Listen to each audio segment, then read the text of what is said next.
Faith Over Fear, the Pediatric Epilepsy Podcast. I'm Kristie Griess with my co-host, Dario Herrera. Hey, Kristie, how are you? I am so good. How are you doing, partner? I'm doing great. Got a close cut today. It looks like you got a little cut up there. Feeling really fresh, not so much here, but up here it's really tight. 10 minutes off your day for preparation.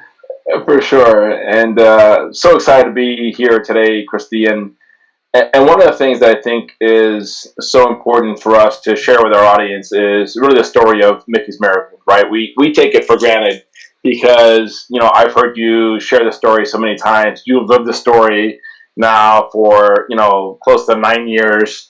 And it's sometimes I think we lose perspective on it because, we're so close to it and we're in it every day. And in some ways, it's just part of our life, right? But it's important for our audience at home, I think, to understand, how Mickie's miracles came to be and learn a little bit about, our extraordinary CEO and visionary leader, Kristie Griess. So why don't you just start from the beginning and tell us, a little bit about when you first learned about Michaela and, what that journey was like and what that experience was like and how that evolved from there. Thank you. Yeah, it's interesting because when you're in the work and it's kind of gone down the path for quite many years, you forget that some people that are just joining or are just starting to experience a pediatric epilepsy, their child has epilepsy, they get to hear our story, which is really our why for creating Mickie's Miracles. We have a little girl, her name is Michaela, we call her Mickie, hence Mickie's Miracles. And she was born perfectly healthy, had the best APGAR score at birth. I mean, she was happy, she was joyful, she slept well. And one week, she just became really irritable and hard to console. And it was going on for a really long time. And she had an older brother, so I had experience with a newborn child. And it was just the point where about 4 days had gone by where I think I'm going to call the pediatrician. But as many parents understand, this always happens on a Friday at night. So you have the weekend. So that Friday night, I was breastfeeding her, Gabe and I had a little routine, my husband and I, where she would go to sleep early, she'd cry to be breastfed in the middle of the night, Gabe would get her, bring her to me, I'd breastfeed her, he'd lay her on the bed, change her diaper, I'd breastfeed, he'd burp her and put her down. And when he laid her down, her eyes rolled up into her head, her arms went out like a cross, and her body stiffened as a seizure took hold. And you have to imagine it's this little teeny baby, and it was the scariest, most frightening thing I've ever And did you recognize it as a seizure then? Did you guys immediately know it was a seizure, Kristie? We knew, we looked, it went on for about 60 seconds. I've never really seen a seizure in my life, but we knew it was, we looked at each other, you don't really know, you're in shock, and it's very a frightening thing to see somebody seize. But we assumed that it was. So we said, I think that's a seizure. And Mickie went on to have 8 more of those type of seizures over the next 24 hours. Where we were in ambulance from one hospital that determined they didn't have the expertise, and then we were sent to a children's hospital. We were in Northern California at the time. And of course, typical, Gabe was in the military at the time, he went TDY that night before she had this episode, the second seizure. And so he's flying back from Arizona, he gets the message, he just landed there for work, and he's flying back as I'm being ambulanced to the hospital, with the second hospital with Michaela. Wow. And it was so traumatic. My mom was with my son. I was by myself with him in the ambulance. We get there. He is being poked and prodded all night, all day, night long. She's being poked and prodded and having tests taken. And I'll never forget Gabe, at 8 in the morning, he finally got to the hospital, and I'm seeing him in I can see it right now. He's in the doorway, and he just ran to me and held me, and we melted. And about 2 hours later, doctors took us into this sterile white room where they sat us down and told us that she had one of the most catastrophic forms of childhood epilepsy called infantile spasms. and that she would either live in a vegetative state, she would die from the medication, die from the disease, that she would probably never walk or talk, and, you know, phrases like, you know, she'll be mentally retarded, like she will not live the life that you think that she's going to have. And that just in a second, you know, your whole life, all your expectations and your dreams of your child are just shattered. And what's your emotional state like? You know, I mean, you're getting this information in real time, right? You don't know what path you're gonna take. You don't have any assurance that your daughter's gonna be okay, right? No. What's yours and Gabe's kind of emotional experience from this time? Sheer panic, anxiety, fear, survival mode. I handled it where I just closed out the world, and all I was, you know, you're sitting here trying to take care of your daughter, find out what to do for her. I also had a little boy at home, 18 months old. We were so blessed that my mom had lived with us at the time. And, but you just have to really shut everything out. For me, I had to shut everything out, and just all my attention was put on her. And I just was in this survival mode of what am I going to do to save. I knew maternally, like I had this instinct of like, I have to do something to stop this infantile spasms. I mean, I even say I, because that's how I felt about it. We have to figure this out. We have to stop this to save her life. And a lot of the people, a lot of the medical professionals at the time weren't taking the urgent steps, or their language wasn't mirroring the fear and anxiety that I felt.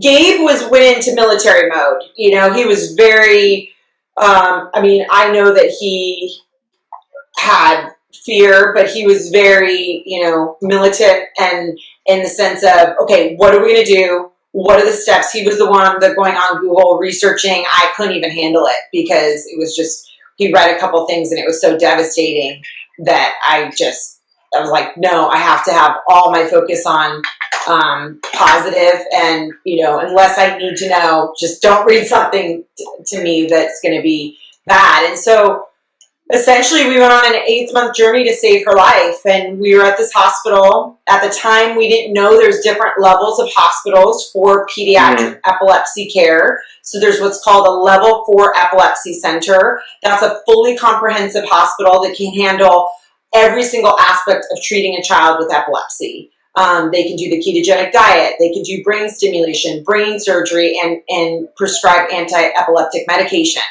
And we didn't know that there was different designations for hospitals at the time. Nobody told us, and this is another reason why we started Mickie's Miracles, is to educate families so they have all the information they need to support their children. And at the time, we just went on this fight, and we were in it with the head of neurology, and we started a drug.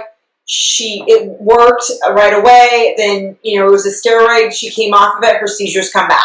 So then we do something else. And then we do the ketogenic diet, which, you know, was devastating for Mickie. I mean, I had to stop breastfeeding, and then her seizures come roaring back. And we're now 11 months later. 8 anti-seizure medications failed. We don't know. We weren't told at the time, if you fail 2, your child now is deemed with intractable epilepsy, and you have a 90% chance of any other medication she's given, she will fail.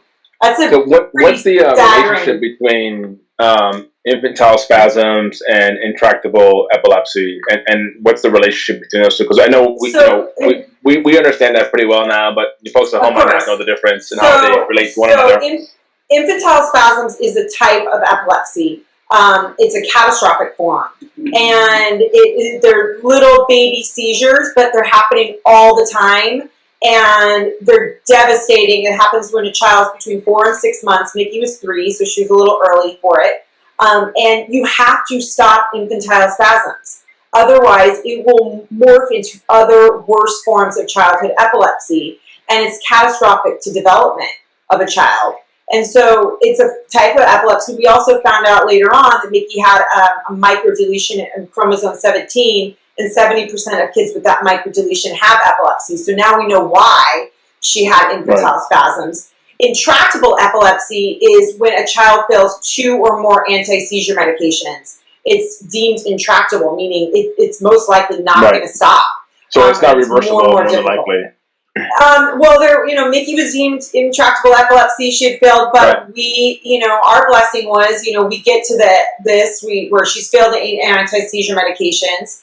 And I'm looking at the doctor going, what's next? What's next? And he kind of shrugged his shoulders, and there was no sense of urgency for him. And, I know these doctors get into this for, especially with children, out of the goodness of their hearts, and they want to give back and to society.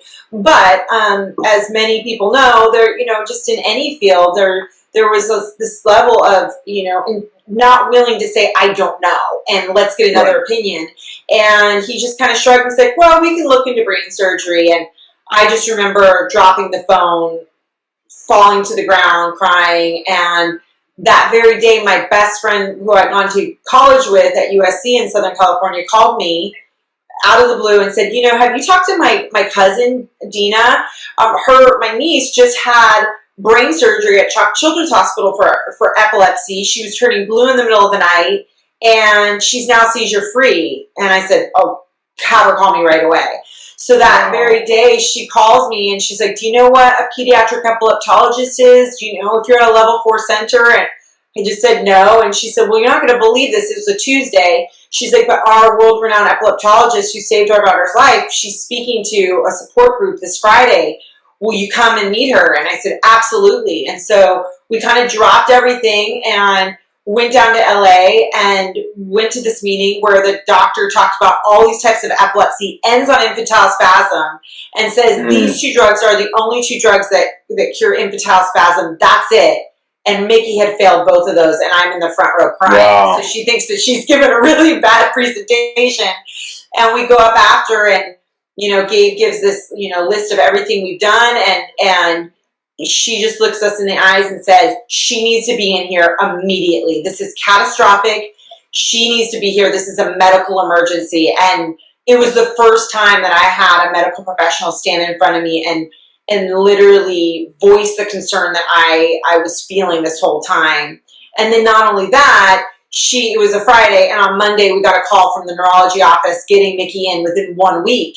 Because this doctor knew how devastating and urgent infantile spasms is. It is a medical emergency. It needs to be handled and treated immediately.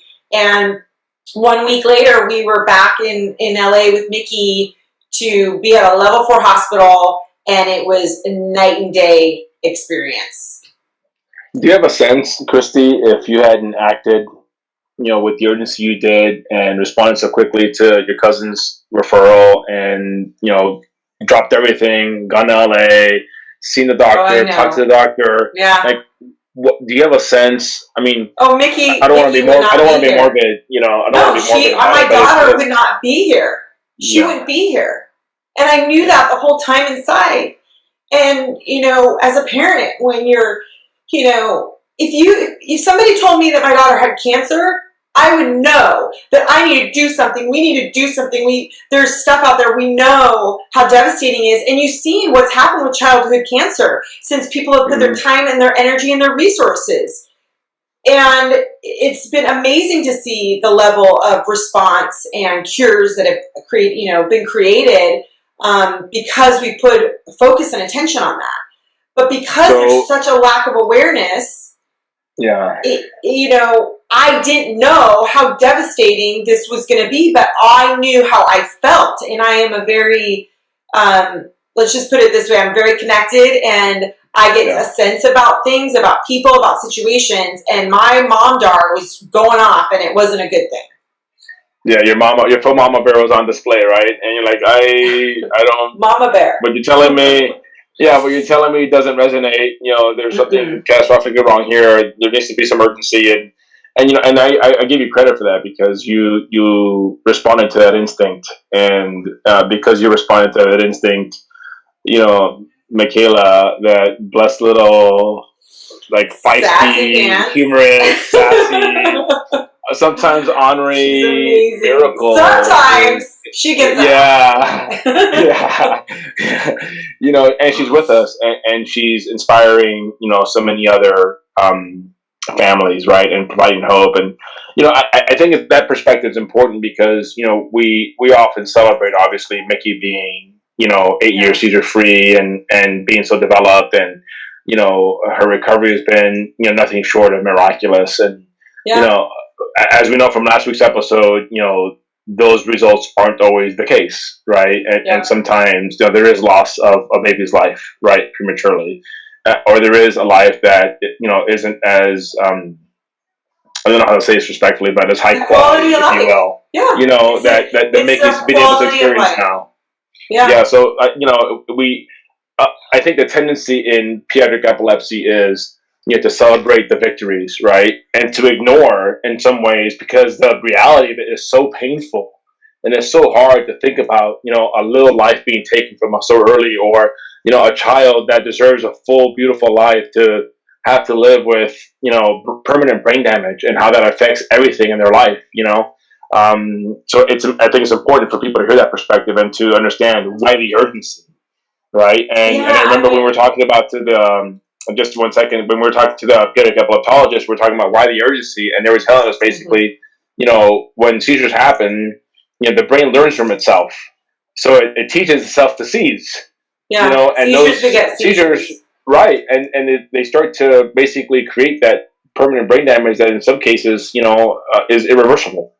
You know, so I think that's an important perspective. I know I've heard the story now, I don't know, 100+ times, and every time I hear it, it moves me to, first of all, you know, to recognize the blessing of Mickie, right, and that God guided you to act the way you did, and had a hand in the way the physicians, you know, treated her, and you know how you found Dr. DuPont's and chalk, and you know all of that, right?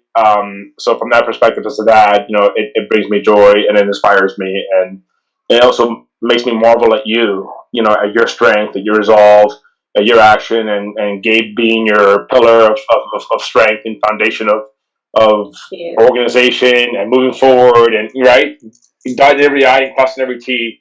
But it's, as a dad who has, you know, has a child that, you know, was on the autism spectrum. I say was because he's, you know, recovered nicely through treatment, early detection. His mom dealt with it very urgently. You know, early intervention, changed his diet, occupational therapy, speech therapy. You know, a lot of things went into him not being on the spectrum today. So I connected that. I remember when we first had the conversation. I do remember that too. And you told your story, and I was just, I mean, I was in tears, moved, and you know, yeah, I thought to myself, like, I have to work, you know, with this organization, like whatever. At the time, I was just pitching you on social media and branding work, and I remember telling, you know, my partner at the time, hey, we have to do whatever it takes to work with Mickie's Miracles, because they're changing the trajectory of children's lives, and they're giving hope to families and providing, you know, a path to quality of life that might not exist without Mickie's Miracles, right? And helping parents understand the sense of urgency, the importance of going to a Level IV Pediatric Epilepsy Center, the importance of, you know, paying attention to that parental instinct. You know, so if you get an answer that doesn't quite sit with you, go get another answer, go get another opinion, you know, and here we are, fast forward, and Mickie's Miracles is a thriving global pediatric epilepsy nonprofit, you know, with, you know, families in over 20 countries that we've helped, in, you know, almost 20 states, and it's because you took that experience and became an advocate for other families. So what was that transition like? You go from, you know, like hoping your daughter survives, right, and going through that experience, and then and like you said, you kind of shut yourself off to deal with this and triage it and give it the attention it needed, and then you transitioned and made the decision to become an advocate and provide a platform for their families to have, you know, support and to know what steps to take. So walk us through that a little bit, because I think that's incredible. Yeah. Well, thank you. I mean, we ended up getting to that hospital, Chalk Children's Hospital in Orange County, and they looked at the same MRI that the first hospital said was normal, and they said, it's not normal. There's a malformation on the left hemisphere of your daughter's brain where the seizures are coming from. So we were mad, sad, scared, and they're like, this is a good thing. She may be eligible for brain surgery. And she's actually the fastest that at Chalk Children's they've ever gone to brain surgery with a child with epilepsy. And within 1 week, a surgeon removed her parietal, occipital, and temporal lobes from the left hemisphere of her brain to stop her seizures. It was it was pretty dicey. 2 days later, after the first surgery, her brain started swelling, so they had to go in and take another part out. But after that, it was about a week later, we were discharged. We went home, and you know, that's just like when the work began. So they removed the bad part of the brain that the seizures that was causing the seizures. The idea here is with a child that's small, if you can remove that part of the brain, then the other hemisphere, because the brain is still growing and making all those connections, the other hemisphere can make up for those missing left brain functions in Mickie. And that's exactly what they did. You know, it was a long road. It was OT, PT, speech, music therapy. That's why we have the MIND program, because I watched Mickie just transform through music. And we put in every early intervention, you know, and that's the one thing that I think, you know, we really advocate for is, you know, get in there, get as many services you can for your child to, you know, at that early time. And then eventually they can, you know, hopefully, you know, change. And Mickie now, you know, replaces speech, you know, out of school. She still has speech therapy in school, but with music lessons. And she does dance instead of PT. And so we come home and we, you know, it was just full force in that. Now I still have my other son. So, but the biggest thing that I realized was I had PTSD. I was wanting my whole world to be perfect. This is, you know, it took some work to figure this out because I was so traumatized that my daughter was going to die. I mean, that's how devastating this whole experience was. So the first thing was for me to just have a little space to heal. And I just remember hiring a babysitter and starting to do some yoga. When I had that space, I was kind of able, really have a very strong faith. I was really able to sit down and in my prayer time ask God, like, why did this happen? Like, things happen, things in my life have happened that are very, very challenging or difficult. I've always learned something from them, and they've made me a better person, or they've taught me something so I can help others. And I knew just, why would I go through all this trauma and pain? And I remember saying, God, use me. And the next thing I know, all these therapists that were coming to the house started telling me, oh, I have this baby with epilepsy and the parents don't know what to do and they haven't gotten a diagnosis and they can't stop it. And I started by saying, oh, you know, they can do this or that. And then it would get lost in translation. So then I just made little cards with my name and number on them. And I said, give this to them and have them call me. And just one by one, they started calling me. And I just had figured it out on my own. I just started helping these families, helping them figure out their insurance, helping them get to Chalk Children's specifically, because I knew how to do that. And there's a lot of different hoops that you have to do. And so it just started out as like ad hoc kitchen table telephone hotline. And grassroots, right? I mean, it was super grassroots. And I was obviously so passionate about it because I knew how lucky we were that Mickie was alive. I knew that if she didn't have that brain surgery, she would not be with us. I mean, I know that in the depths of my soul. And so to think that I was an educated woman with a husband who was in the military, who had great insurance, I spoke English. Obviously, you can tell I speak my truth and I don't have a problem. And we barely made it through the system with our daughter alive. What about the people who don't have insurance, can't speak the language? They don't have a partner to be there. That if they take care of their child in the hospital, they're going to lose their job. I just thought to myself, there's no way that people, I can't move forward in life knowing that there's people behind us that I could help and say, just wave the flag and say, hey, did you think about this? Did you think about that? And make it easier for them. And so it was really grassroots, and I just started helping more and more people, more and more families, and then it just kind of word spread. And about in 2016, it just got to a point where the still small voice inside just said, it's time. And I had Mickie's Miracles in my head already, and we launched, and here we are. I mean, and it's been a long journey, but, the people we've met, the babies that we've met, and like you said, the stories that we hear are stories that need to be told. And I feel really blessed that not only do we have a mechanism to help these families now all over the world get to the best hospitals for urgent care, but now we'll be able to provide programming and a voice for them to share their stories and give hope and to other children. But also, there's something very healing in connecting with other parents with pediatric epilepsy, and you feel this tribe. You don't feel you're so alone and isolated.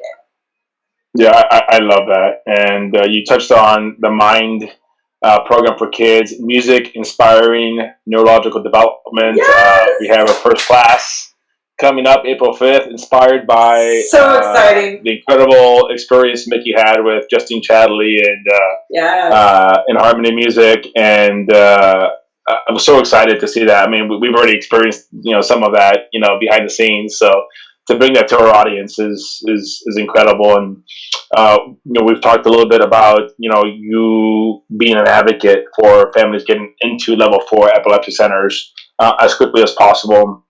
We're working on a mental health component because that's one of the sides of this that often doesn't get enough attention. And having a high needs child whose life is being threatened is traumatic. And you referenced PTSD, and that's stays with you. That doesn't just go away. Because your child's on the road to recovery. That's something I remember when last time I went to Orange County for long-term monitoring, and because of COVID, the protocols had changed, and I saw that PTSD in real, and I experienced it, and I was in so much pain for you and Gabe and Mickie, just because the routine was different, and you couldn't be in there with her, so it got disrupted, and to kind of feel almost a sense of loss at the opportunity of not being able to be there for her, and how that triggered all of that, for you again, that's sticky, So and selfishly, this work helps me heal. It makes me. I could have a bad morning, and I get on a phone. I have a couple of phone calls with families this afternoon, and there's something about it that just that you're living your purpose, and that you can be there for somebody else, and that always makes me feel better when I talk to a family. Even the most devastating stories that I hear, knowing that I can give them some hope, and you're not alone. It has been really healing for me to do this work and to be in this amazing place where we can support these families and give them hope that they can have the best quality of life for their child, and they can provide. Listen, this is the bottom line. I can handle that Mickie has special needs. I can handle that she's quote unquote not normal now. We all know that she's really fabulous than I could have ever imagined her to be. Don't tell her that. But we cannot handle, no parent can handle knowing that they could have done something for their child, but they didn't know. And so they didn't take action. That's like something that'll haunt you for the rest of your life. And I just feel so blessed that God just intervened and put us the right people in front of our path, and so we're here, to help those families in the fight. Well, I can say this, now as executive director, I have a different perspective than on that first phone call. On that first phone call, I connected to this very strongly as a dad, right, of a special needs child, and I was in denial about his special needs, and his mom really rose to the occasion. And really pushed and pushed and pushed, and even though I was in denial and resistant, even she pushed, and because she pushed and she listened to her own maternal instinct, our son is thriving today. And now as executive director, I get to see our work in a very real way on a day-to-day basis, and be on those phone calls with the families and see the level of support that we give them, because it doesn't stop when we get them into a Level 4 center. That's just where it begins. right? Yeah. And to be able to provide that emotional support the way you do, and the way that you're able to walk them through the process and answer questions that you didn't have answers to yourself when you went through it yourself, and now you have those answers because of the experience. And that community that we're creating for people to connect and share their stories, and to have others empathize with them, is really, and I don't want to be cheeky about this, but it really is nothing short of a miracle. I mean, you named the organization perfectly, because Mickie's life is a miracle. What you did to save her life, and the doctors who had a hand in that, no doubt is part of God's work, and the work that we're doing today, does provide that hope for their families, and it's saving lives. I have no doubt about that. And I'm so honored to be the executive director and to see the impact of the work that we do, and to hear your excitement when we get a child into a Level IV Epilepsy Center. We get a success story, and then equally as impactful is when the outcome isn't what we want it to be, and that's heart-wrenching, and is a reminder of why we push so hard for funding and for research, and to get families to understand how urgent this is. So your leadership is extraordinary, and I know that families will be served by it long after you're not involved with Mickie's Miracles. The ripple effect of what you're doing and what you've done is something I'll never forget, and I'm just honored to be a part of it. Thank you, and we're so excited to have you on the team, and to see what we're creating, and how the response that we're getting from industry, from private, partners that are understanding the impact that we can make as a small organization with a big reach. And that's why this is the Pediatric Epilepsy Podcast, because we're gonna put life to these stories, and we're going to be able to bring the best experts in the world on pediatric epilepsy, and then also the mental health component, and all the specialties and subspecialties that you don't realize. And not only when you're dealing with the brain, it's the processor, it affects everything. And not only that, but epilepsy affects the whole entire family, siblings, parents, grandparents. You name it. It takes a tribe to be able to get through, and we're going to share a lot of these stories, and I'm so excited for all the guests that we have lined up to share them with the world, because I think it'll inspire people to get involved, to support the cause, and then it's also going to allow our families to push and pay forward this work, because it's important that they have this sense of there's a reason why this happened. And if you can help somebody else behind you, it makes all the difference in the world when you can give it a purpose. I appreciate that perspective so much. And, this is an invitation for those who are out there. If you want to be involved in the work that we're doing, there's multiple ways you can be involved. How can they get involved, Dario? So the perfect transition. First, we always obviously are looking for ambassadors to help us, raise awareness and help us, spread that message of why urgency is so absolutely critical in this fight against pediatric epilepsy. We have a parental advisory committee that is launching here shortly. We have the Mind Music program that we talked about already. And we obviously are always, we're a nonprofit organization. We accept financial support, because the more financial support we get, the more families we can serve. The more families we can find, the more families we can get into Level IV Epilepsy Centers. And I would invite you to check out mickiesmiracles.org. We have a blog, we have a donation page. You can see some of our older families there. You can learn more about, Mickie's story, although no one can share that the way Kristie can. And I appreciate that perspective. And visit us on social media too. On Instagram, we're at Mickie's Miracles, same on Twitter, at Mickie's Miracles, same on Facebook. And drop us a note, right? Make a comment, share our content, help us tell the story to more and more people, because we know when that happens, children's lives are saved and their quality of life is preserved, and it makes just a massive, miraculous, impactful difference in their lives. And also DM us and let us know what topics you want us to talk about. I mean, we're here for you and to support you. This episode is really just for you guys to understand why we do what we do, the history of Mickie's Miracles. Now Dario and I, me as the CEO, Dario as the executive director, are really excited to collaborate more and more with our parent advisory board and our medical advisory board to really focus and hone in our organization and where we want to see us, be able to make it the biggest impact. So we're excited for Faith Over Fear and for all the other amazing programming that we can bring you. Kristie, give us a better look at that sweatshirt you're wearing. This sweatshirt? Nice. This Mama Bear sweatshirt with Mickie's Miracles. And it comes in heather gray as well. So, when you're just hanging out and drinking from your Mama Bear coffee mug. Yeah, I can't wait to have that up on our website for families to be able to purchase. Another way you can support. We have merch coming, guys. We have merch.